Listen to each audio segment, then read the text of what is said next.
If you think the situation in the Middle East is crazy now, friends, buckle up, because in the next 2 months, we're probably going to be seeing some very big things happening. Yes, bigger things than what are happening right now. On July 24th, Benjamin Netanyahu, the Prime Minister of Israel, will address a joint session of the U.S. Congress. And it appears that shortly thereafter, mass mobilizations of the Israeli Defense Forces, reserve forces, will be in play. They will be preparing for the invasion of Lebanon. We got some serious stuff to throw down here. We have opposition leaders inside the Israeli government resigning in protest of this operation in which they can't speak about. What is that operation? It seems to be very clear that they have greenlit the operation to invade Lebanon. This will be a major war on the scale of what we're seeing over in Ukraine. Major military divisions fighting in large-scale battles against well-entrenched and well-defended positions. We got a lot to talk about, friends. There's a lot to talk about here. I need to back up what I've just said, because that's some pretty crazy stuff. Whenever you hear somebody on YouTube saying, I have insider information about what's going on, in this case, you'll see that what I'm pulling together are open source information. We're seeing statements and such from different politicians, and when you start tying them together, you start seeing what's really adding up here. All right, friends, let's jump into it. Welcome to the Poplar Report. I'm Steve Poplar. I'm an accountant by trade, and I nerd out on this stuff. I read up, I track what's going on. I see what the different parties are doing. I've been watching this very closely because I predicted this a while back, that Israel was going to indeed go into Lebanon in the past. But we've been just kind of waiting for that to happen. And the simple fact is, Israel doesn't have enough troops. And so they need the battle down in Gaza and against Hamas to die down before they will be able to move into Lebanon. Now, they're not going to take over all of Lebanon. They're looking at taking over part of Lebanon. Okay, so, but I find it very, very troubling that Benjamin Netanyahu will be coming to Congress on July 24th, and I believe that that will be used not, as a lot of people think, to beg for more weapons and munitions, but rather I think what he's going to be doing is creating political cover for the invasion of Lebanon. All right, so where's this coming from? U.S. State Department spokesman said this in response to something. I'm going to read you what Benjamin Netanyahu said. But this is the response from the U.S. State Department. We don't want to see that escalation of the conflict, which would just lead to the further loss of life from both Israelis and the Lebanese people and would greatly harm Israel's overall security and stability in the region. What's he warning against? What is the U.S. State Department spokesman saying? Don't do it. Now, whenever the United States starts looking down its nose and saying, don't do that, you got to wonder what the intelligence is saying. And apparently U.S. intelligence is saying, hey, they're about to go into Lebanon. But further, we see these remarks from Prime Minister Benjamin Netanyahu. He threatened a major offensive due to ratcheting up of Hezbollah attacks. He said this: we are prepared for a very intense operation in the north. Lebanon is to the north, right? One way or another, we will restore security to the north, Netanyahu said in a visit to the region up north.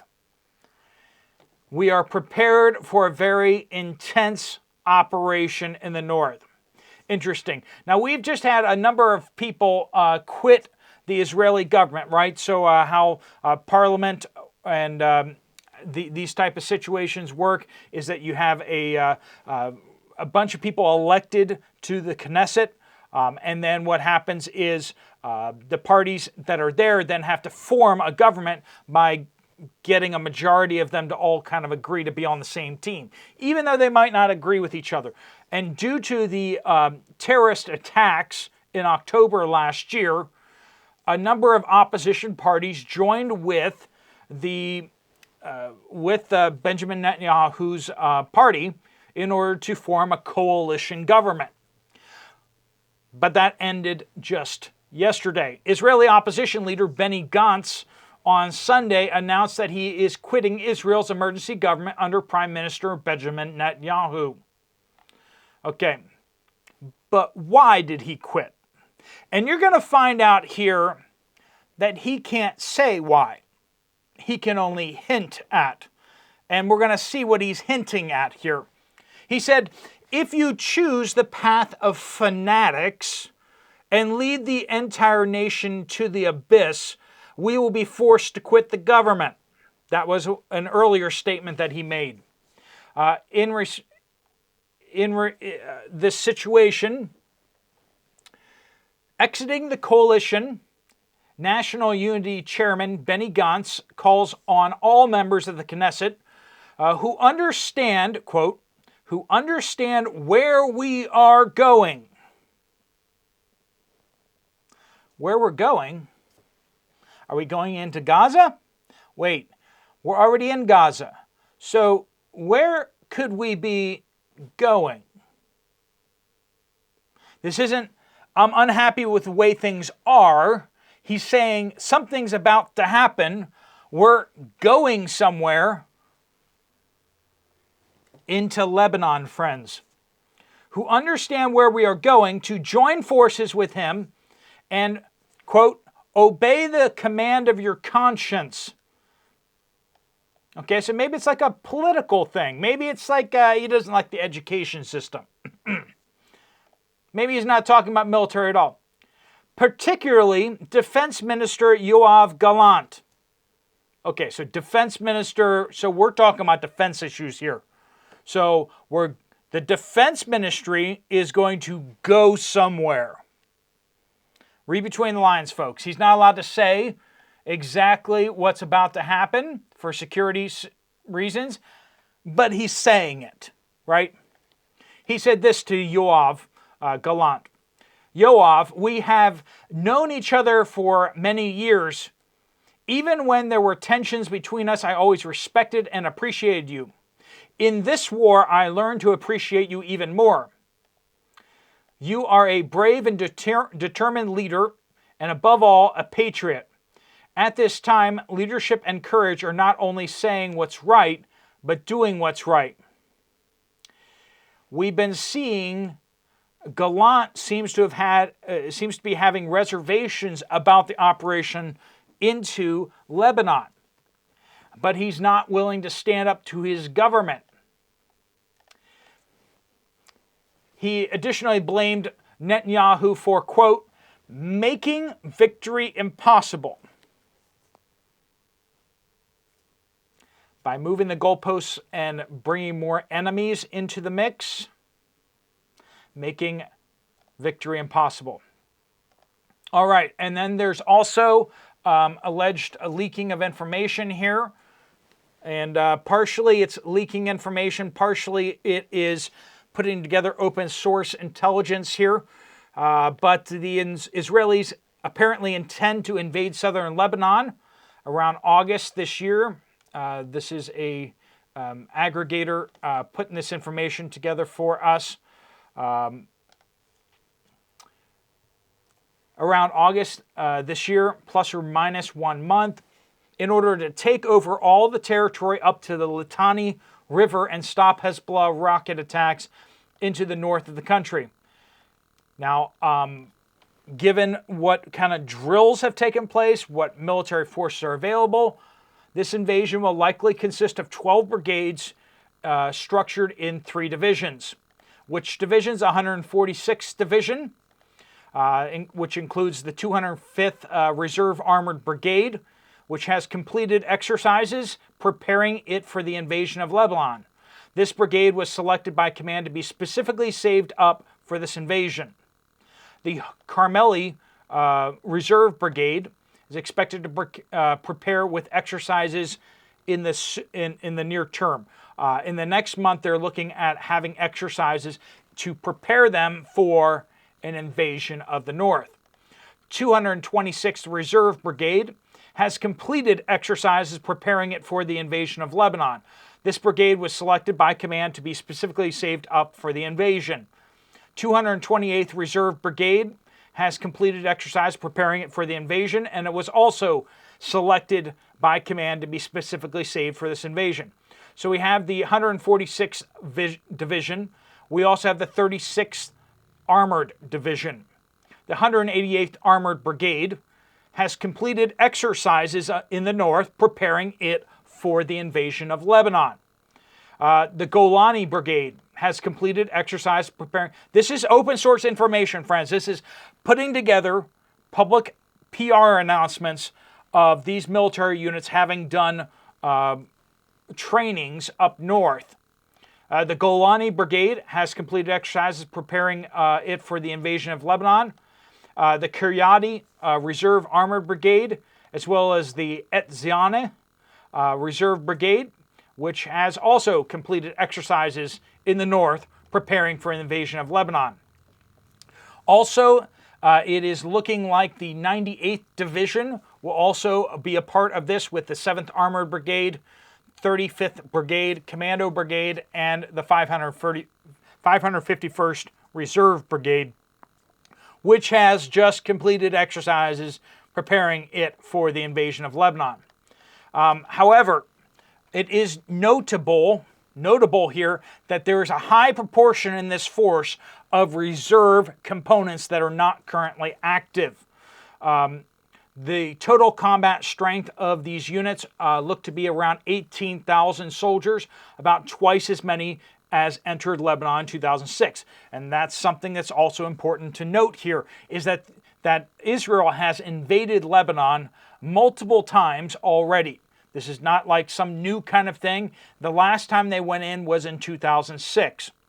But war in Lebanon is not currently imminent because of most of the required brigades are currently elsewhere or not yet activated.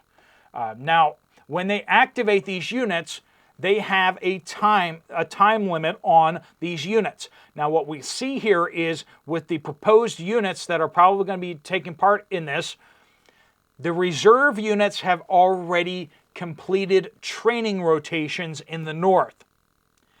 But once they activate them, they have approximately 3 months before those units need to be deactivated.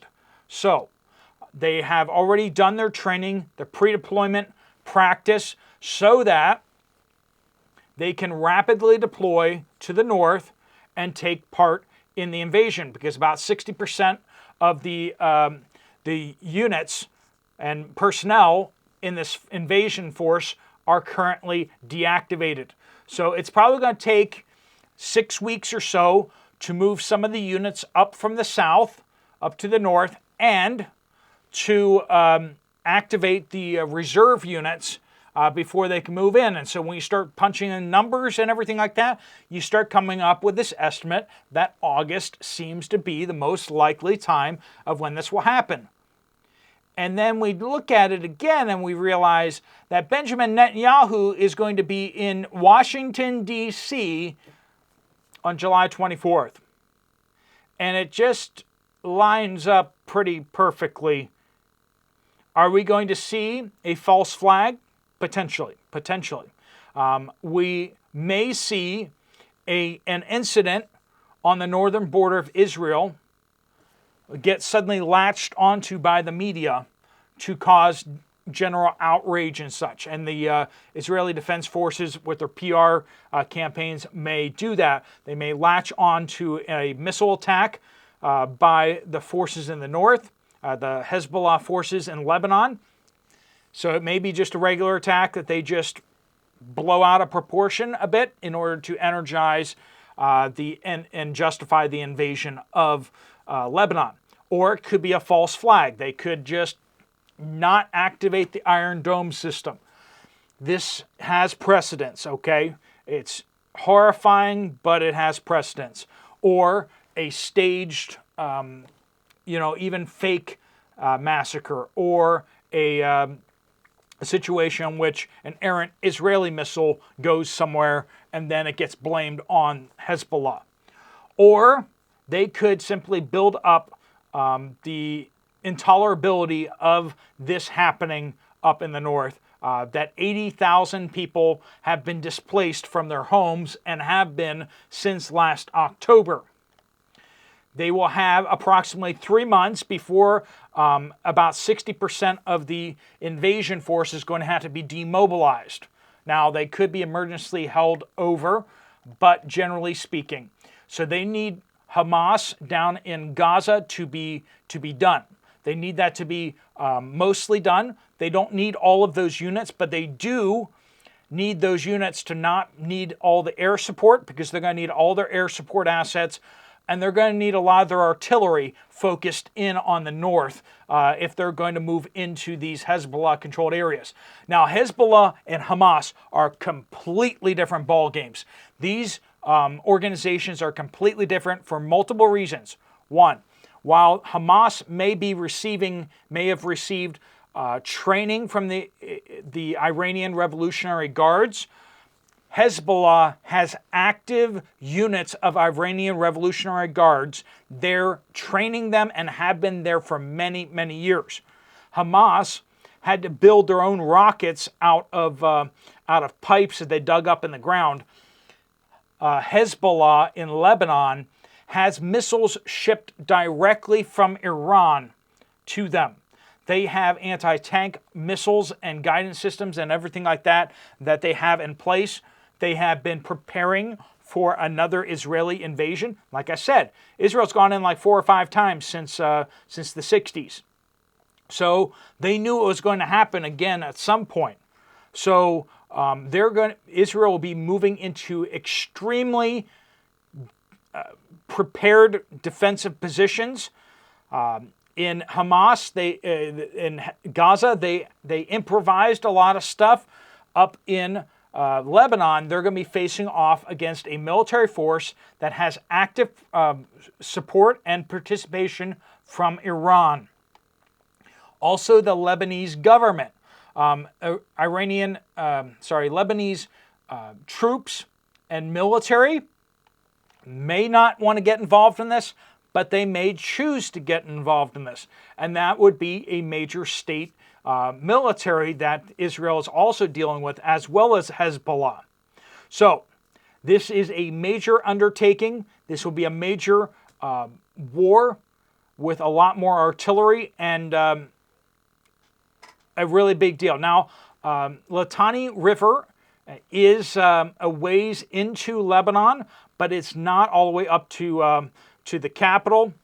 And so we're not looking at going into Beirut, but they are looking at taking a bunch of territory in the south, and they're looking at holding it and not giving it back. That's one thing that we're seeing here, is that they want a buffer state because missiles keep getting fired into their territory from this area. They're just going to take the whole area and just keep it. That's what it looks like is unfolding now.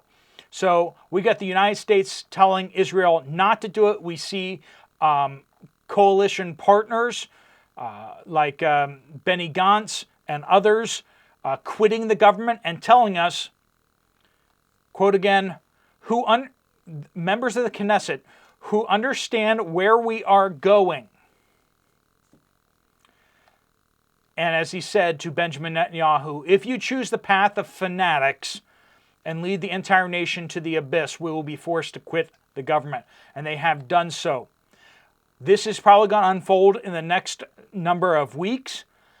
We'll see a major call-up of reserve units in Israel before anything like this happens. They need to call up thousands and thousands of soldiers. They need to reposition a whole bunch of troops as well as armored units up to the north. They've pre-positioned some of the equipment and some of the gear. Now, if Lebanon goes off the handle, if Hezbollah goes off the handle, Israel could deploy these troops in 4 days. So they can move and move if they need to. but it probably will take about 6 weeks for them to slowly prepare and move all their troops up there. They have some units that still haven't done their training rotations up there, so they are waiting for those units to practice the maneuvers and practice the invasion of Lebanon. And so we're seeing that taking place over the next number of weeks throughout the end of June, and we'll be seeing that happening into July. But expect to see, you probably won't see a lot of the logistics happening behind the scenes, but once we hear Benjamin Netanyahu in the United States Congress, expect for him to be making the case for them invading. And after that, we will see a massive call-up of reserve units under a guise of something else, or very clearly as to why they are doing it. But we will see them probably moving in August, as late as September. But this is going to change a lot of what's going on over in the Middle East, and will polarize a lot of the enemies against Israel. All right, friends, I wanted to get you to know what's going on out there and what is probably likely going to happen next. Because it looks like the stars are aligning here. A lot of evidence is pointing to this stuff, and we see even the United States government is clearly getting nervous because they do not want to see this happen, and yet they're seeing the military taking those steps, those logistical steps that show that the Israeli government apparently has made a decision in the background, and that's why we're starting to see coalition members quitting the government. All right, friends, thanks so much for watching. If you want to check out another video from this channel, there's one right up here. I'll see you over there, or I'll see you guys later. Steve Poplar of the Poplar Report.